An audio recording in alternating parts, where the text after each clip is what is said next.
Coming up on today's episode of Airborne-Unlimited. Red Bull Flugtag lands in Tampa. Space station debris hits Florida house, owner sues NASA. 4 major sport plane milestones to be celebrated at Oshkosh 2024.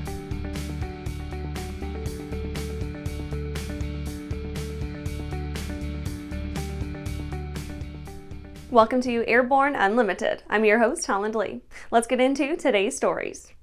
Red Bull Flugtag lands in Tampa. Those of us in aviation understand that for all the seriousness involved with defying gravity in machines, flying is fun. That captures the spirit of the Red Bull Flugtag event, which means Fly Day or Flying Day. And the Flugtag event is exactly how it's described. Fun-loving teams come up with their own innovative idea of a whimsical, odd, preposterous, ridiculous gizmo that, with just a dash of seriousness or not, maybe flies a little, and have fun building it. And also come up with their own special theme complete with costumes and some sort of performance that usually involves music and dancing to send it off. The Red Bull Flugtag will be returning for the first time since 2011 to the Tampa Convention Center in Tampa, Florida. It will be held on Saturday, November 9th, 2024, outside the Convention Center on the specially built platform over the Convention Center Marina. Then all the teams get together in a place where they see which team's flying machine goes the furthest or looks the funniest or most ridiculous as they soar off a platform high above the water, where a flight of maybe 5 seconds is about the best you'll get, and where hitting the water from around 25 feet surrounded by your teammates and your machine will bruise at most your ego or not. After the break, Oshkosh EarlyBird warning, political convention TFR shenanigans abound. For over 30 years, the massive Sport Plane Resource Guide has provided expert, credible information, evaluations, and critical analysis of all that the sport aviation world has to offer. The all-new digital Sport Plane Resource Guide is coming with extensive multimedia features that are constantly updated, an even more comprehensive online guide to all things sport aviation. Available soon. www.sportplane.com.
Welcome back.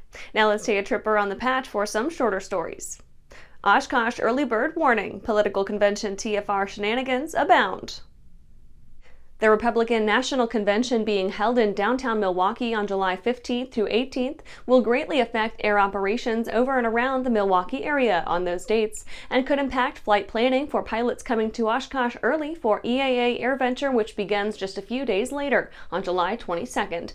While the FAA will release the full TFR for July 15th to 18th, approximately 7 days prior to its implementation, the agency has shared a draft of it with the EAA. The FAA has also posted a flight advisory.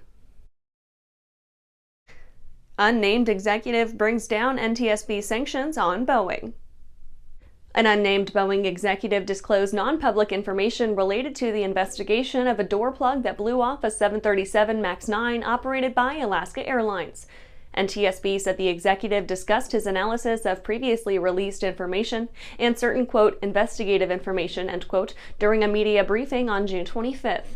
Both actions were in blatant violation of the party agreement Boeing signed at the beginning of the investigation. As a result, the NTSB imposed sanctions on Boeing, which limit the participation of the company as the investigation proceeds.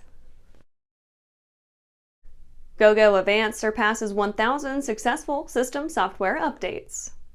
Gogo Business Aviation announced its over-the-air feature has enabled completion of more than 1,000 AVANCE system software updates in aircraft around the world. The hands-free remote process reduces software upgrade time by an estimated 83% compared to the previous USB kit method, which required operators to update each plane manually.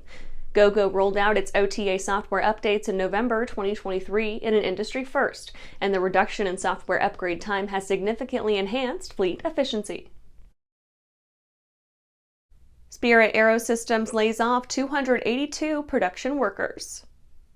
Wichita, Kansas-based Spirit AeroSystems laid off 282 hourly workers last week, with another 28 employees taking voluntary layoffs.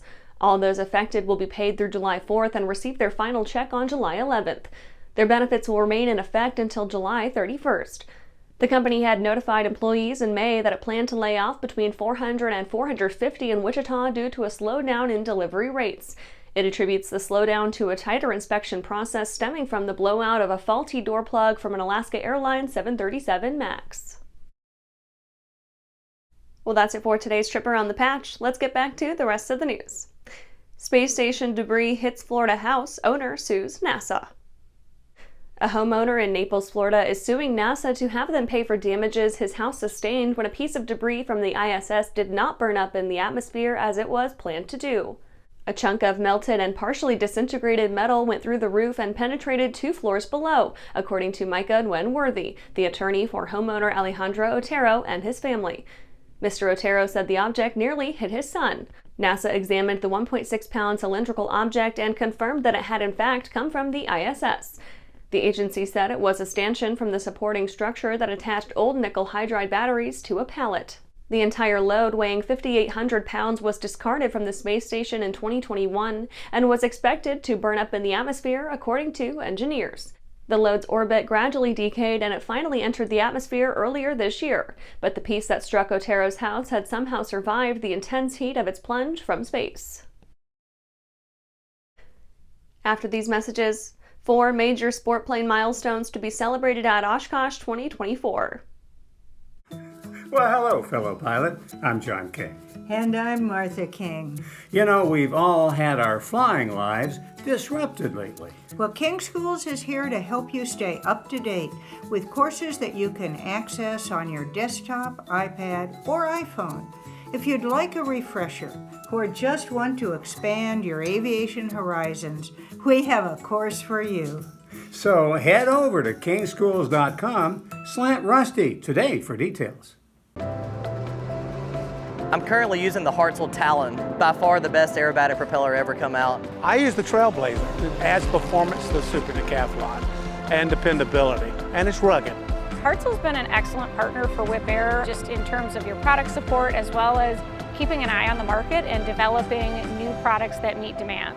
It's helping us all have better performing airplanes. It's such a proud honor to fly behind that propeller. Welcome back.